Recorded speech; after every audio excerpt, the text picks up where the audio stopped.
Rehearsals for the pilot episode of Bewitched began on November 22, 1963, just literally hours before the assassination of President John F. Kennedy.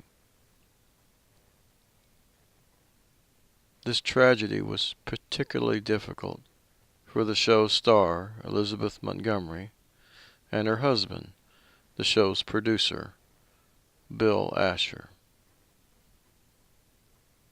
Now, I realize that things can be a coincidence.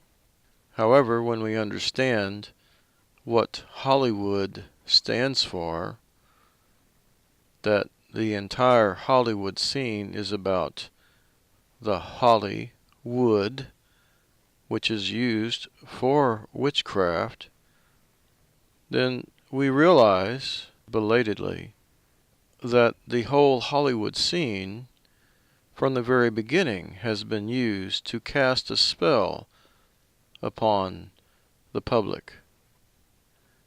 But in 1963, on November the 22nd, the people of the United States and the world had a spell cast upon them, and they still haven't recovered yet. They're still looking for an assassin at the grassy knoll, under the manhole cover, in the drainage ditch, off the bridge, even in the trunk. But they haven't a clue who really pulled the trigger, who really killed President John F. Kennedy. It's time for the spell to be broken. Head of the Chamber of Commerce. Mr. President, we know that you don't wear a hat.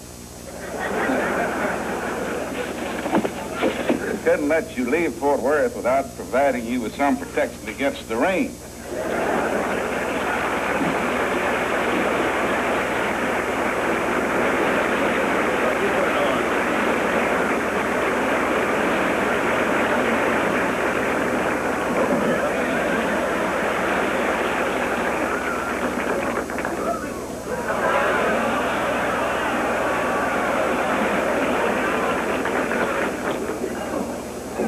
Put it on in the White House on Monday. If you'll come up there, you'll have a chance to see it there.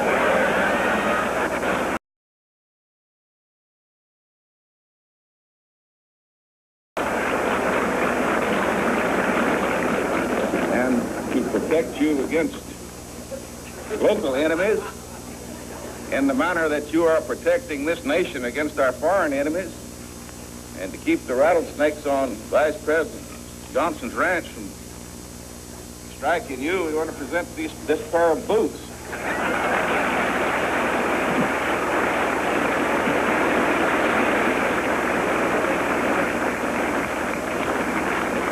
We won't ask you to put them on.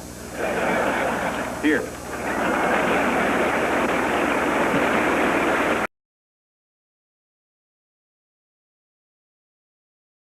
And we now are going to have the pleasure of hearing from Fort Worth's finest, the Texas Boys Choir.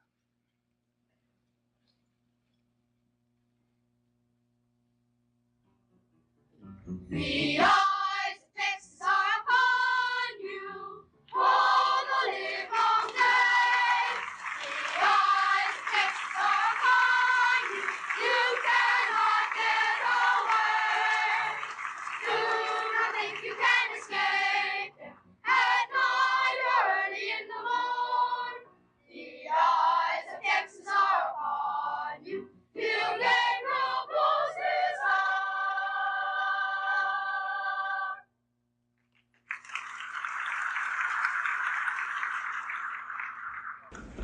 Ladies and gentlemen, the very word secrecy is repugnant in a free and open society. And we are, as a people, inherently and historically opposed to secret societies, to secret oaths, and to secret proceedings. We decided long ago that the dangers of excessive and unwarranted concealment of pertinent facts far outweighed the dangers which are cited to justify it. Even today, there is little value in opposing the threat of a closed society by imitating its arbitrary restrictions. Even today, there is little value in ensuring the survival of our nation if our traditions do not survive with it.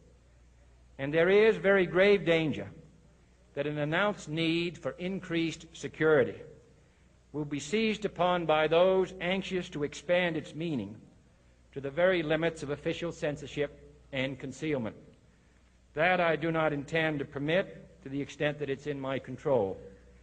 And no official of my administration, whether his rank is high or low, civilian or military, should interpret my words here tonight as an excuse to censor the news, to stifle dissent, to cover up our mistakes, or to withhold from the press and the public the facts they deserve to know. For we are opposed around the world by a monolithic and ruthless conspiracy that relies primarily on covert means for expanding its sphere of influence, on infiltration instead of invasion, on subversion instead of elections, on intimidation instead of free choice, on guerrillas by night instead of armies by day. It is a system which has conscripted vast human and material resources into the building of a tightly knit, highly efficient machine that combines military, diplomatic, intelligence, economic, scientific, and political operations. Its preparations are concealed, not published. Its mistakes are buried, not headlined. Its dissenters are silenced, not praised. No expenditure is questioned, no rumor is printed, no secret is revealed. No president should fear public scrutiny of his program, for from that scrutiny comes understanding, and from that understanding comes support or opposition, and both are necessary. I am not asking your newspapers to support an administration, but I am asking your help in the tremendous task of informing and alerting the American people. For I have complete confidence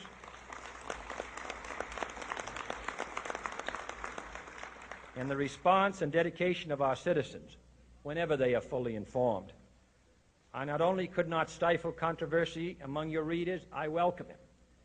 This administration intends to be candid about its errors. For as a wise man once said, an error doesn't become a mistake until you refuse to correct it. We intend to accept full responsibility for our errors, and we expect you to point them out when we miss them.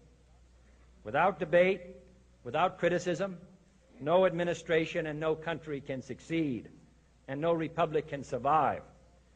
That is why the Athenian lawmaker Solon decreed it a crime for any citizen to shrink from controversy.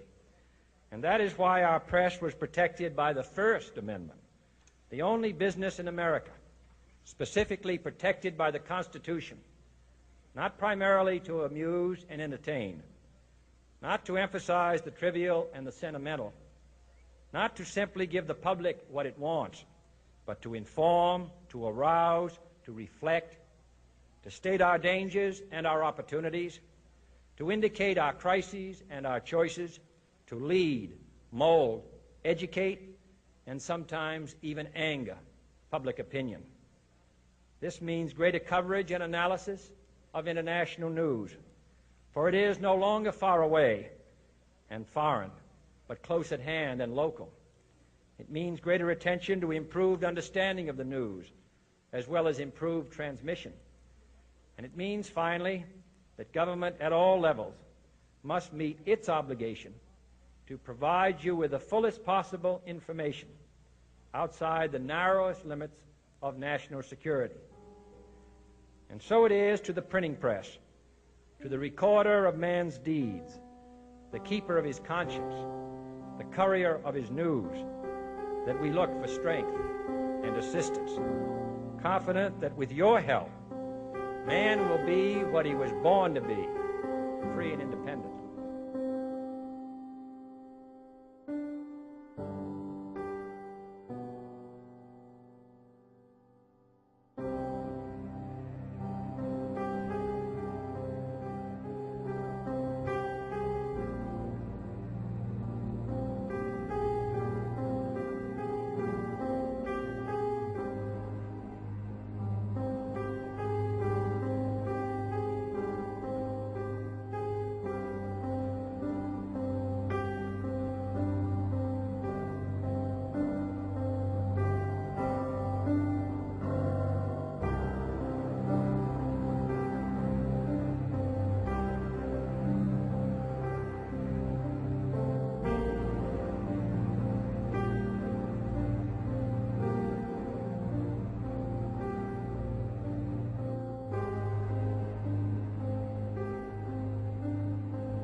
and I knew I'd been hit badly.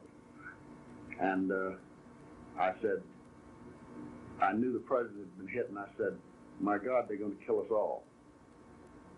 And then there was a third shot, and the president was hit again.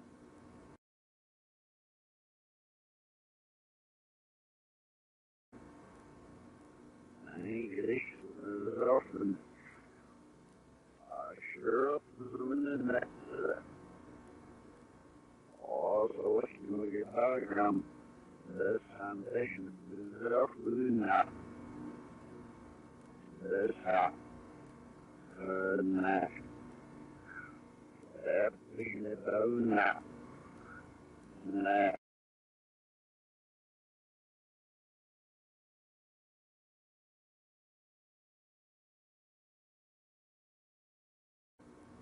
And we thought them very seriously.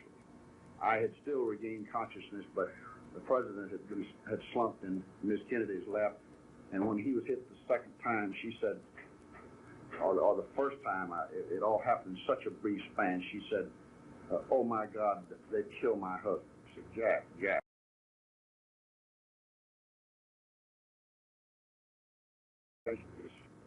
I'm with it, she snapped, she was and I heard it. I'm after a lot. She snapped, that's this week on it. I was in the house, since she's talking me, you would yeah. Sure, minute off you, that.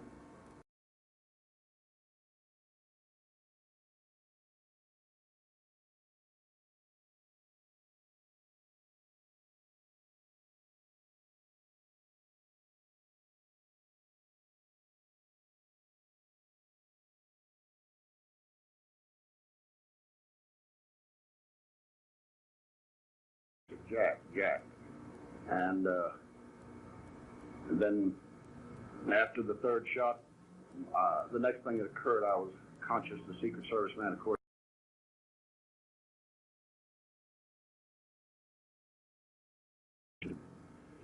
and after us, he's louder, getting up, and sure, the time, and then,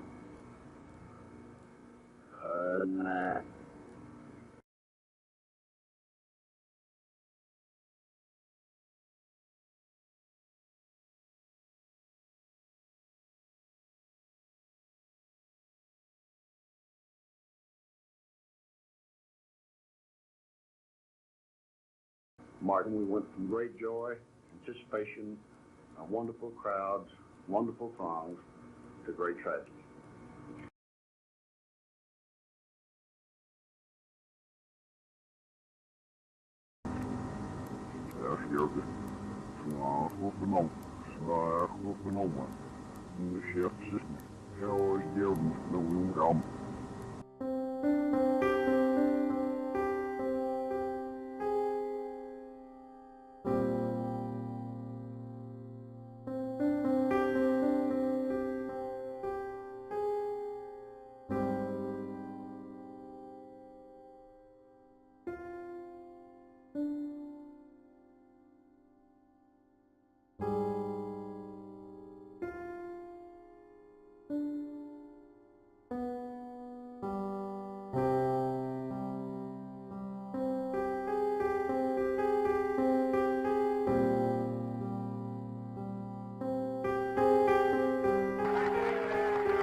Y estoy especialmente contenta de estar con ustedes que forman parte de la noble tradición española que tanto ha contribuido a Texas.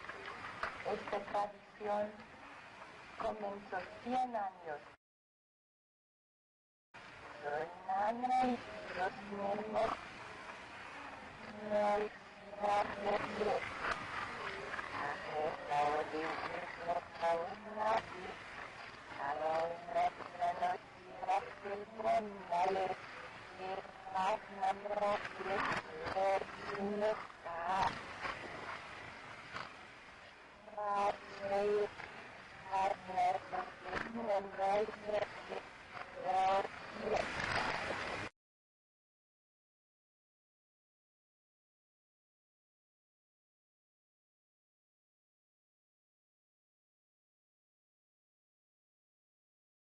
antes de que se colonizó Massachusetts, el estado de mi marido.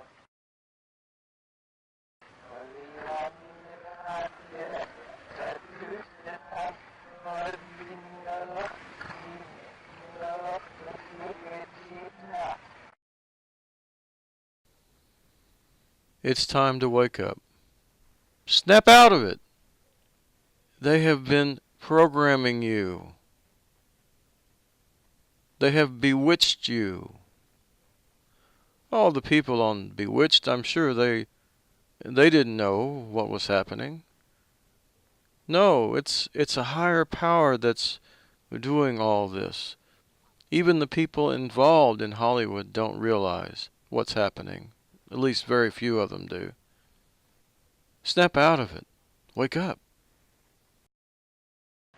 Pero es una tradición que se mantiene viva y vigorosa.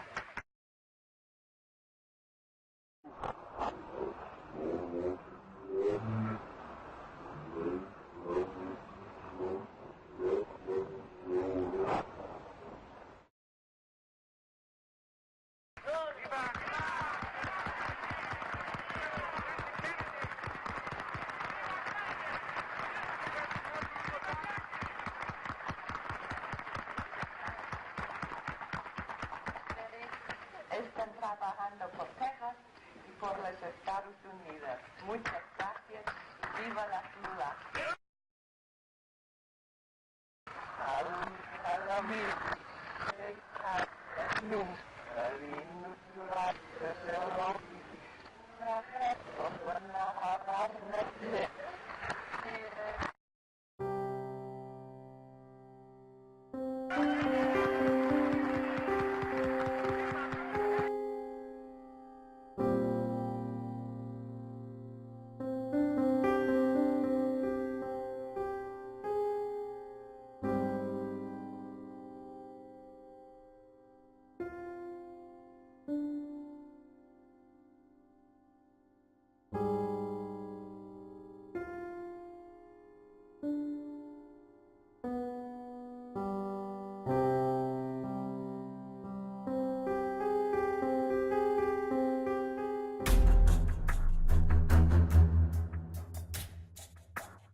Warren Commission and my testimony before that body. It's also precisely the way it has been recalled by me in interviews since that time, for the first book, that commission.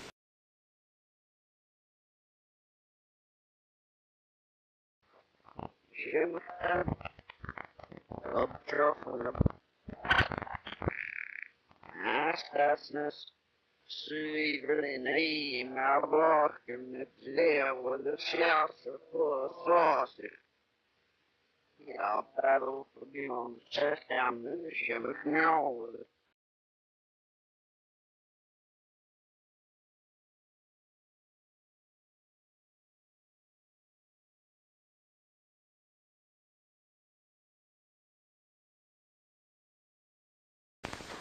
Senator Richard B. Russell, Senator John Sherman Cooper, Representative Hale Boggs, Representative Gerald Ford, Mr. Allen Dulles, and Mr. John J. McCloy are men of unquestioned integrity.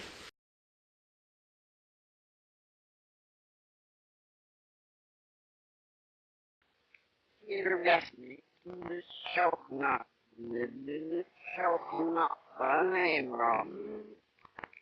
All commissioners and cylinders and roll for it. Oh, believe it is perfect mercenaries. Sorry, Mr.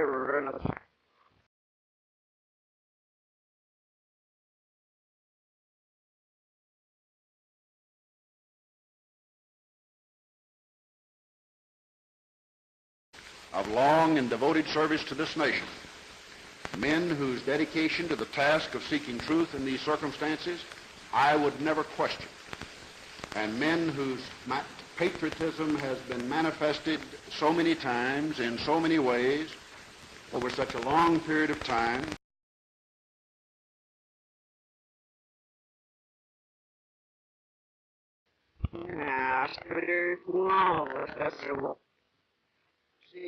We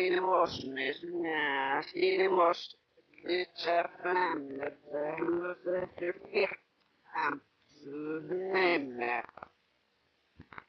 Chopper and Bella. Sisters were seen the first gets the task, but then she get through her name. She answered the serious deal of it, all.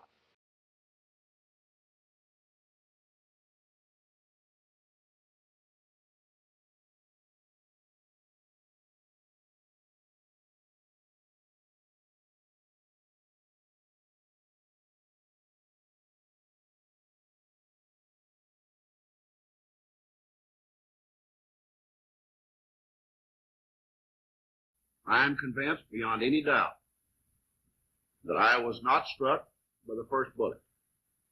I know that I heard the first shot.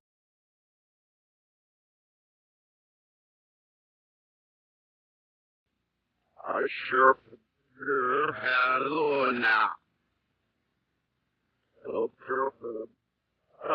sounds so loud. I didn't know you said now.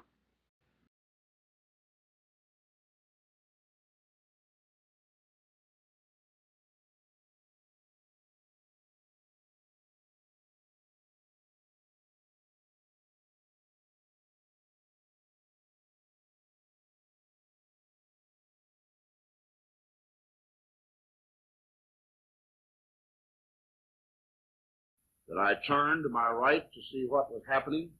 Seeing nothing, I was in the process of turning to my left, and I was struck by a second shot. The third shot struck the president, but did not strike me.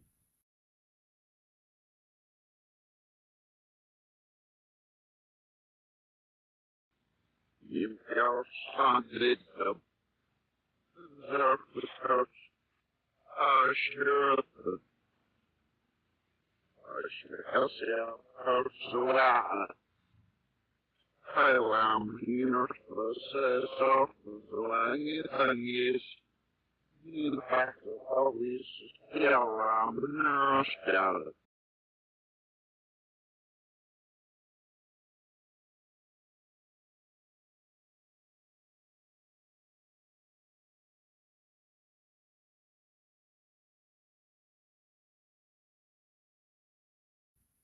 Now, as I said earlier, this testimony was presented to the Warren Commission.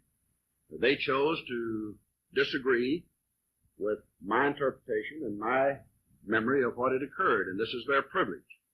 But I maintain my original view and always shall.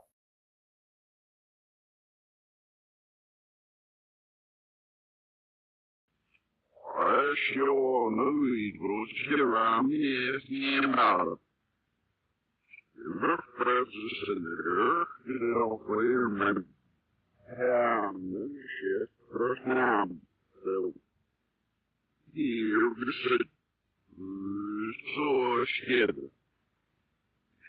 No, the desert, so we won't touch the river this side.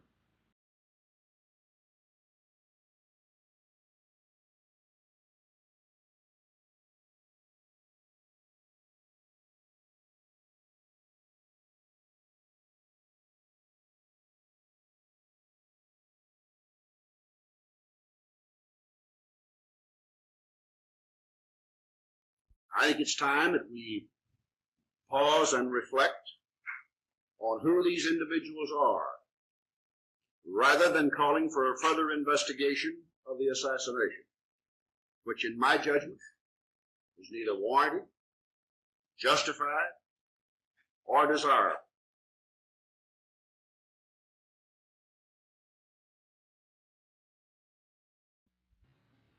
I said, no.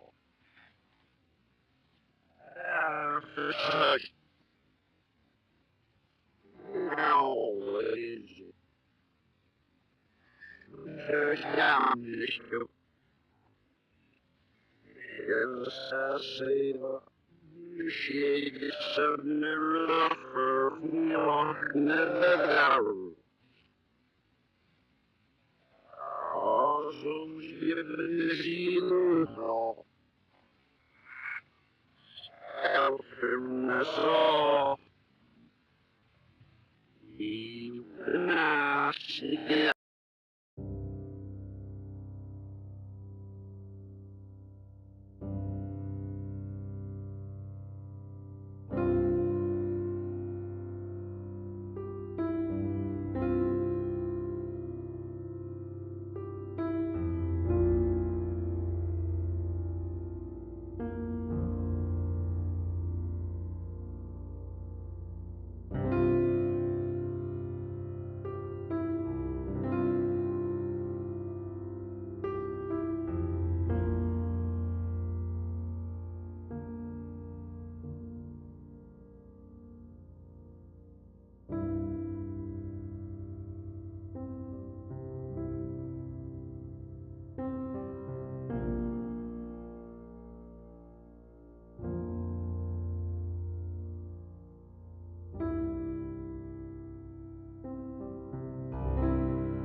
There was an urgency to kill President Kennedy. They had to save Lyndon Johnson.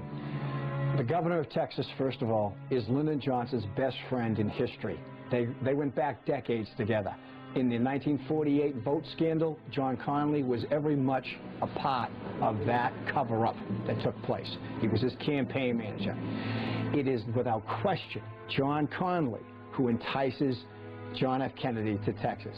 Once they get him there, then they're in control of everything. Motorcade routes, the evidence, the Dallas police, everything. It's their land. It's their territory. Lyndon Johnson and his Texas cronies suckered President Kennedy to Texas.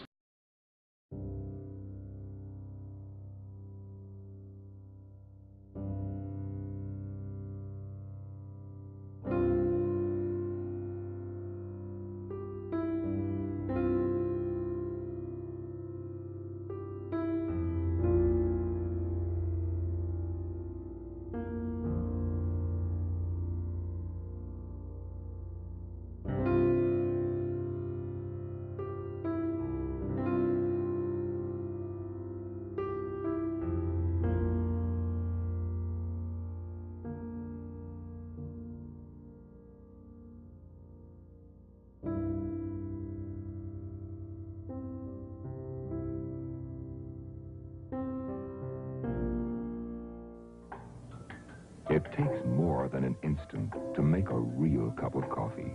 That's why Nescafe has come up with a new kind of coffee. It's more than an instant. It's new Minute Brew Nescafe. Anybody can make a coffee more instant, but Nescafe makes it more coffee, a new kind of coffee. Minute Brew. Minute Brew Nescafe is a new discovery, a new way to hold in extra rich flavor. So please help us. Let it brew in the cup a few seconds longer for all that extra flavor to come out. In other words, with Minute Brew Nescafe, it takes a little longer, but you get a lot more coffee. If you agree it takes more than an instant to make a real cup of coffee, buy this completely new kind of coffee today. New Minute Brew Nescafe. It's more than an instant, yet costs no more. New Minute Brew Nescafe.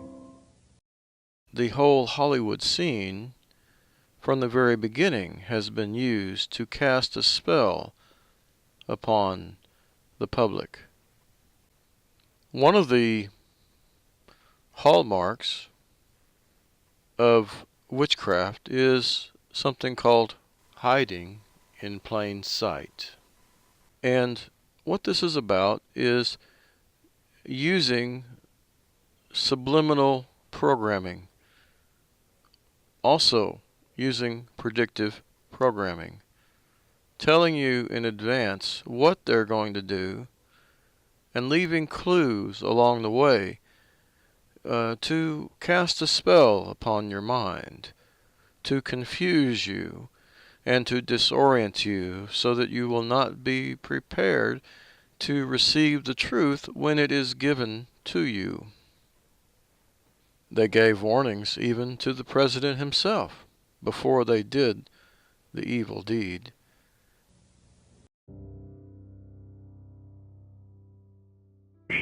Zo gedaan, zoals het is het dus nog zo harder. Ik heb verder de avond. Als je er te zijn. Net. En echt. Als je er te zijn. Net. En als je er te zijn. Net. En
We